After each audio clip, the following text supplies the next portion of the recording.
నా పేరు వరలక్ష్మి అండి. మా తాడికడప.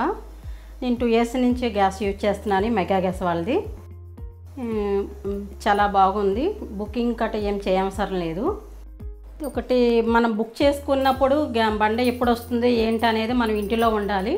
బుక్ చేయాలంటే మళ్ళీ ఓటీపీలు ఇవన్నీ ఇబ్బంది పడేవాళ్ళం. ఇప్పుడు అది ఇబ్బంది ఏమీ లేదు. 24 అవర్స్ మాకు సర్వీస్ ఇస్తున్నారు. ఏమైనా ప్రాబ్లం వస్తే మేము కస్టమర్ కేర్కి ఫోన్ చేస్తున్నాము, వాళ్ళు రాగానే ప్రాబ్లం సాల్వ్ చేస్తున్నారు. చాలా బాగుందండి. అది ఒకటి త్వరగా కుకింగ్ కూడా అయిపోతుంది మాకు. చాలా బాగుంది. ఒకవేళ లీకేజ్ అయినా గాల్లో ఎబ్రేట్ అయిపోతుందంట. బాగుంది ఇది.